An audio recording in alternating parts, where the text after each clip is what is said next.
एक बार फिर से आप सभी का स्वागत है। हम अध्ययन कर रहे हैं थिस्सलुनीकियों के नाम पौलुस प्रेरित की पहली पत्रिका, और अब समय है कि हम उसके दूसरे अध्याय और पहले वचन से अपने अध्ययन को आगे शुरू करें।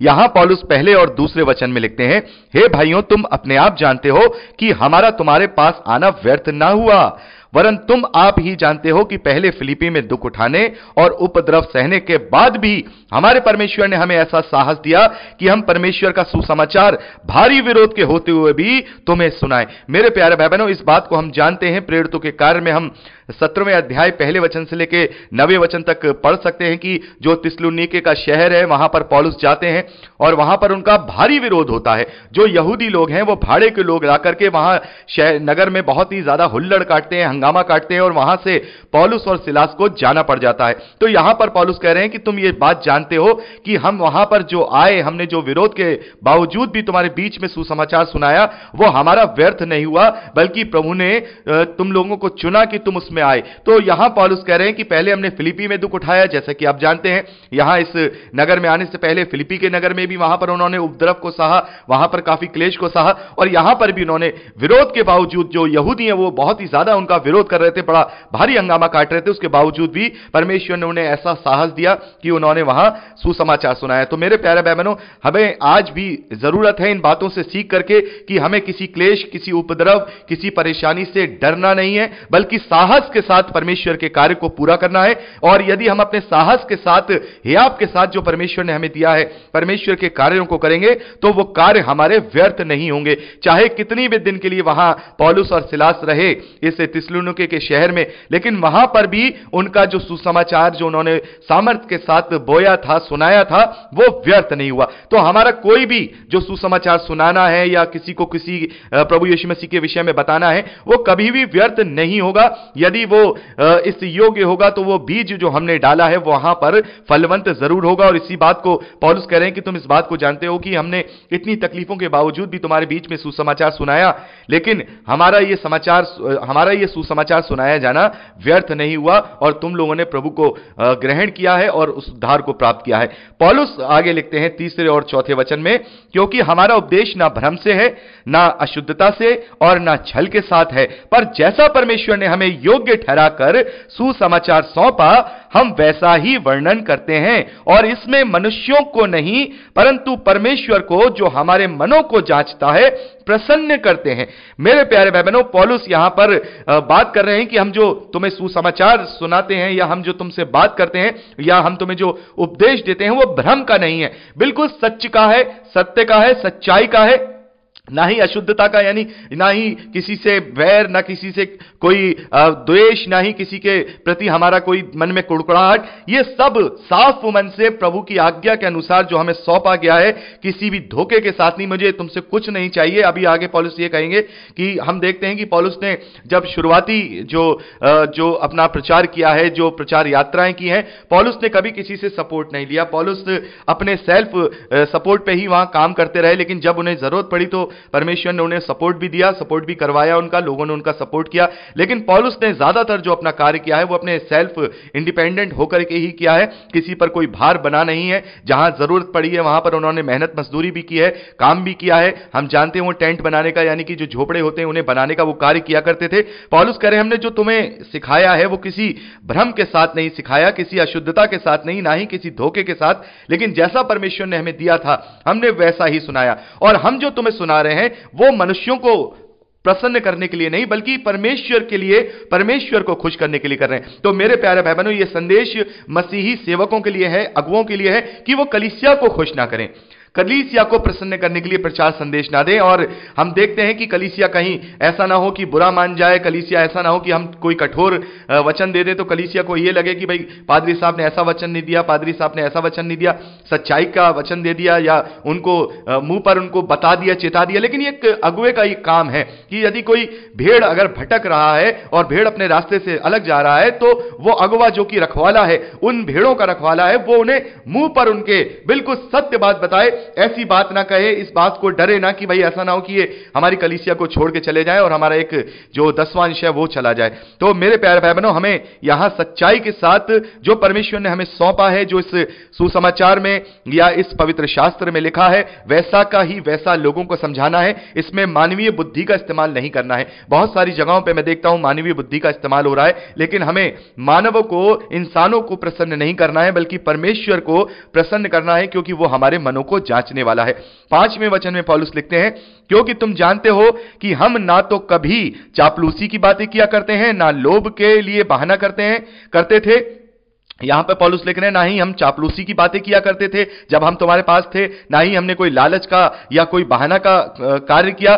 परमेश्वर इस बात का गवाह है। बल्कि 6ठे वचन में, बल्कि हम मसीह के प्रेरित होने के कारण तुम पर बोझ डाल सकते थे, तो भी हम मनुष्यों से आदर नहीं चाहते थे, और ना तुमसे और ना किसी और से, परंतु जिस तरह माता अपने बालकों का पालन पोषण करती है, वैसे ही हमने भी तुम्हारे बीच में रहकर कोमलता दिखाई है, और वैसे ही हम तुम्हारी लालसा करते हुए न केवल परमेश्वर का सुसमाचार पर अपना अपना प्राण भी तुम्हें देने के लिए तैयार थे, इसलिए कि तुम हमारे प्रिय हो गए थे। क्योंकि हे भाइयों, तुम हमारे परिश्रम और कष्ट को स्मरण रखते हो। हमने इसलिए रात दिन काम धंधा करते हुए तुम में परमेश्वर का सुसमाचार प्रचार किया कि तुम में से किसी पर भार ना हो। यहां पर पौलुस 6ठे वचन से लेकर के 9वें वचन तक इसी बात को कह रहे हैं कि हम प्रेरित थे, हम प्रभु के लिए सेवकाई कर रहे हैं, और हम चाहते तो तुम पर ये बोझ डाल सकते थे, ये हमारा अधिकार है। मेरे प्यारे भाई बहनों, जो सुसमाचार सुनाते हैं या जो सेवकाई करते हैं, पौलुस कहते हैं ये उनका अधिकार है कि उन्हें उनकी मजदूरी मिले। तो पौलुस कह रहे हैं, मैं इस अधिकार का वहां इस्तेमाल कर सकता था, लेकिन मैंने नहीं किया। मैंने एक माता की तरह, जैसे एक माता अपने बच्चों का पालन पोषण करती है, उनको बड़ा करती है, वैसे ही मैंने उसी तरीके से क्या किया, मैंने तुम्हें अपने आप से, अपने दिन रात मैंने मेहनत की, काम धंधा किया, और मैंने तुमसे कभी भी कुछ नहीं मांगा, मैं तुम पे बोझ नहीं बना, बल्कि मैंने तुम्हारे लिए यही उल्टा और अपनी जेब से, यहां पर कहने का मतलब यह है कि अपनी जेब से वहां पौलुस ने उन लोगों के लिए खर्चा भी किया है। तो इसका मतलब यह है कि पौलुस ने वहां सुसमाचार के लिए ना केवल तन से, ना केवल मन से, धन से भी वहां प्रभु के लिए अपनी जेब से भी उसने वहां पर लगाया है। तो पौलुस यहां पर कह रहे हैं कि तुम इस बात को जानते हो, तुम हमारे इस परिश्रम को भी ध्यान रखते हो कि हमने कैसे दिन रात वहां काम किया। और हम देखते हैं कि पौलुस ने बहुत काम भी किया है और बहुत ज्यादा उसने मेहनत भी की है प्रभु के प्रचार के लिए, प्रभु को बढ़ाने के लिए। तो यह कैरेक्टर हमें दिखाई आज नहीं देता है मसीही अगुओं के अंदर कि वो इस प्रकार से, चाहे कैसी भी परिस्थिति हो। मेरे प्यारे भाई बहनों, मैं अगुओं से हमेशा यही बात कहता हूं कि परमेश्वर पर विश्वास रखना चाहिए। यदि हमने एक बीड़ा उठाया है, यदि हमने अपना हाथ हल पे रखा है, तो अब हम इस हल पे से हाथ नहीं हटा सकते। चाहे कुछ भी हो जाए, कैसी भी परिस्थितियां हो, चाहे विपरीत हो, चाहे हमारे साथ हो, चाहे परमेश्वर की ओर से हमें सहायता मिलती हो, चाहे हमें खुद मेहनत मजदूरी करनी पड़ रही हो, लेकिन किसी भी रीति से अपने उस लक्ष्य को नहीं भटकना है।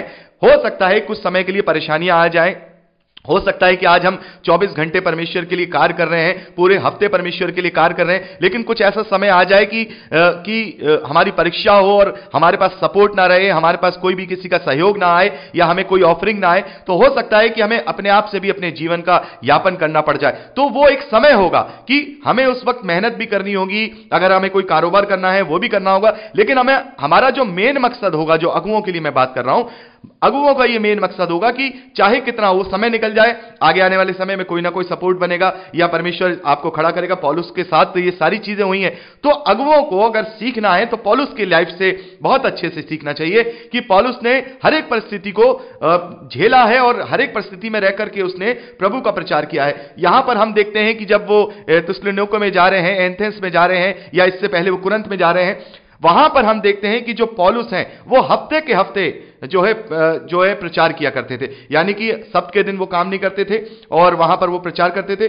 6 दिन वो काम करते थे और एक दिन वो जाकर के प्रचार करते थे। लेकिन उसके बाद पौलुस का संपूर्ण जो टाइम था, पूरा 7 दिन का पूरा, क्योंकि वो जेल में कैदी थे, तो वहां पर उन्होंने पूर्ण रूप से परमेश्वर की सेवकाई की है। वहां पर उन्हें सपोर्ट भी आता था, लोग उन्हें सपोर्ट भी करते थे, उनकी हर एक कमी घटी को वहां पूरा भी करते थे। तो ये सेवकों का, ये अगुओं का, ये प्रचारकों का कैरेक्टर होना चाहिए कि ऐसा नहीं है कि आज हमारे पास सपोर्ट आना बंद हो गया तो हमने काम बंद कर दिया, या कल हमारे पास सपोर्ट आना बंद हो गया तो हमने काम बंद कर दिया। नहीं, हां, हो सकता है कि काम थोड़ा हो जाए, लेकिन मेन मकसद हमारा जो अगुओं का वो यही रहना चाहिए कि समय निकल जाए, लेकिन हमारा जो मेन गोल है, जो मेन एम है, जो हमारा मेन बुलाहट है, उसको ही हमें करना है वापस से पूरी रीति से।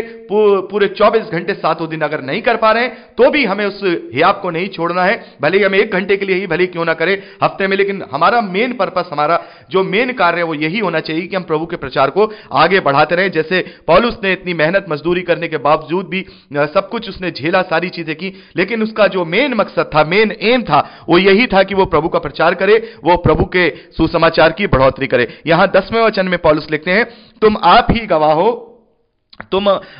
गवाह हो और परमेश्वर भी गवाह है कि तुम विश्वासियों के बीच में हमारा व्यवहार कैसा पवित्र और धार्मिक और निर्दोष रहा। तुम जानते हो कि जैसा पिता अपने बालकों के साथ व्यवहार करता है, वैसे ही हम भी तुम में से हर एक को उपदेश करते और शांति देते और समझाते थे। मेरे प्यारे भाई बहनों, अभी हमने देखा पौलुस ने अपने आप को माता के, मतलब जो प्रेरित लोग हैं उन्हें माता के स्वरूप में रख करके कहा कि एक माता जैसे पालन पोषण करती है, यहां पर पिता के रूप में रख करके रखा है। तो बहुत सारे जो चंचल लोग हैं, जो अलग अलग कल्ट के लोग हैं, इन वचनों को पकड़ते हैं। जो लोग अपने आप को आत्मिक पिता कहलाना चाहते हैं कि हम आत्मिक पिता हैं, हम आत्मिक पिता कहलाएंगे, और वो 1 कुरिन्थियों 4 अध्याय का भी उस वचन को पकड़ते हैं जिसके विषय में मैंने आपको बताया था। तो यहां कहीं भी पौलुस अपनी जो बातें लिख रहे हैं, जो अपनी पत्रियों में, चाहे वो 1 कुरिन्थियों 4 अध्याय हो, चाहे यहां पर हमें कहीं भी ये नहीं पौलुस कह रहे हैं कि मैं तुम्हारा आत्मिक पिता हूं या तुम मुझे आत्मिक पिता कहो। वो हमेशा प्रभु का सेवक, प्रभु में बुलाया हुआ प्रेरित, अपने लिए यही वो लिखते थे, तुम्हारा भाई, यही लिखते थे। लेकिन यहां पर ये सब उदाहरण के तौर पे उन्होंने लिखे हैं। माता का उदाहरण दिया, तो अब क्या हम किसी प्रचारक को माता कहने लगे? अगर मैं कहूं कि पौलुस ने तो कहा कि मैंने माता की तरह हमने तुम्हारा माता की तरह पालन पोषण किया, तो तुम मुझे माता कहो, तो क्या कोई प्रचारक अपने आप को माता कहलवाएगा? तो आत्मिक पिता तो कहलवा रहे हो, तो यहां पर पौलुस ने अपने आप को माता भी कहलवाया है, तो माता भी कहलवाओ। तो यहां पे हमें समझना होगा, पौलुस ने यहां इस तरीके की कोई बात नहीं लिखी है जो भ्रमित की जाए। लेकिन जैसा कि पतरस ने हमें बताया अपनी पत्री में कि पौलुस की बहुत सारी ऐसी बातें हैं जिन्हें अनपढ़ और चंचल लोग पवित्र शास्त्र की अन्य बातों की तरह खींचतान करके अपने नाश का कारण बनेंगे। तो ऐसे लोग जो आत्मिक पिता, आत्मिक माता की बातें करते हैं, वो बिल्कुल भ्रमित हैं, वो बिल्कुल गलत हैं। पौलुस ने कभी भी अपने आप को आत्मिक पिता या आत्मिक माता नहीं कहा, बल्कि उसने उदाहरण दिया है कि एक पिता की तरह मैंने तुम्हारी, जैसे पिता एक बच्चे की देखभाल करता है, उसके हर एक चीज को पूरा करता है, माता जैसे अपने बच्चे का पालन पोषण करती है, सब कुछ उनको बढ़ाने के लिए, ये आत्मिकता में बढ़ाने के लिए। तो आत्मिकता में बढ़ाने के लिए इसका मतलब ये नहीं कि वो आत्मिक पिता हो गया। यहां पर एक उदाहरण पौलुस दे रहे हैं 11वें वचन में कि जैसा पिता अपने बालकों के साथ व्यवहार करता है, वैसे ही हम भी तुम में से हर एक को उपदेश करते और शांति देते और समझाते थे कि तुम्हारा चाल चलन परमेश्वर के योग्य हो, जो तुम्हें अपने राज्य और महिमा में बुलाता है। तो हमें पौलुस के वचनों को अच्छी तरह से डीपली समझना होगा। हर एक बात को यह नहीं कहना होगा कि भाई पौलुस ने यह कहा है, पौलुस ने कहा। पौलुस ने कहीं भी यह नहीं कहा कि मुझे आत्मिक पिता कहो, केवल उन्होंने उदाहरण दिए हैं, और वो भी इसलिए दिए ताकि वो कलीसिया की उन्नति कर पाए, कलीसिया को जो सही रास्ता है प्रभु यीशु मसीह का वो दिखाने पाए। 12वें वचन में पौलुस लिखते हैं कि तुम्हारा चाल चलन परमेश्वर के योग्य हो, जो तुम्हें अपने राज्य और महिमा में बुलाता है। मेरे प्यारे भाई बहनों, बार बार पौलुस अपनी पत्रियों में इसी बात को लिखते हैं, इसी बात का प्रचार करते हैं कि तुम्हारा चाल चलन परमेश्वर के योग्य हो, तुम्हारा चाल चलन सुसमाचार के योग्य हो, तुम्हारा स्वभाव वैसा हो जैसा प्रभु यीशु मसीह का स्वभाव था। तो मेरे प्यारे भाई बहनों, यही सच्चा प्रचार मसीही विश्वासियों के लिए है, जिन्होंने प्रभु को ग्रहण किया है, जिन्होंने उद्धार को प्राप्त किया है, जिन्होंने छुटकारे को प्राप्त किया है। अब उन्हें अपने उद्धार के कार्य को भी पूरा करना है। जैसे पौलुस ने लिखा रोमियो की पत्री 12वां अध्याय 1 वचन में कि अपने अपने शरीरों के द्वारा परमेश्वर को जीवित, पवित्र और भावता हुआ बलिदान करके चढ़ाओ, यही हमारी आत्मिक सेवा है। तो हमें अपनी आत्मिक सेवा नहीं भूलनी है। पौलुस अपनी पत्रियों में बार बार इस बात को लिखते हैं। तो मेरे प्यारे भाई बहनों, यह मसीही विश्वासियों का जीने का आधार है कि वो उनका चाल चलन परमेश्वर के योग्य हो, उनका चाल चलन सुसमाचार के योग्य हो, उनका चाल चलन प्रभु यीशु मसीह की समानता में हो। तो मेरे प्यारे भाई बहनों, यह बहुत बड़ी बात है कि हम अपने आप को हमेशा इस बात के लिए जांचें, क्योंकि यह सबसे बड़ी सेवा है। हम चाहे कुछ भी कर ले, चाहे हम घंटों बैठ करके बाइबल पढ़ लें, चाहे हम घंटों बैठ करके प्रार्थना कर लें, हम चाहे घंटों घंटों आराधना स्तुति कर लें, चाहे हम मीटिंग अटेंड कर लें, चाहे हम कुछ भी कर लें, लेकिन यदि हमारा चाल चलन प्रभु के ग्रहण योग्य नहीं है, हमारा व्यवहार, हमारी दीनता, हमारे अंदर प्रेम नहीं है, तो कहीं ना कहीं हम अपनी आत्मिक सेवा को पूरा नहीं कर रहे हैं। शारीरिक रूप से तो हम बहुत सारे सारी चीजें कर रहे हैं, लेकिन आत्मिक रूप से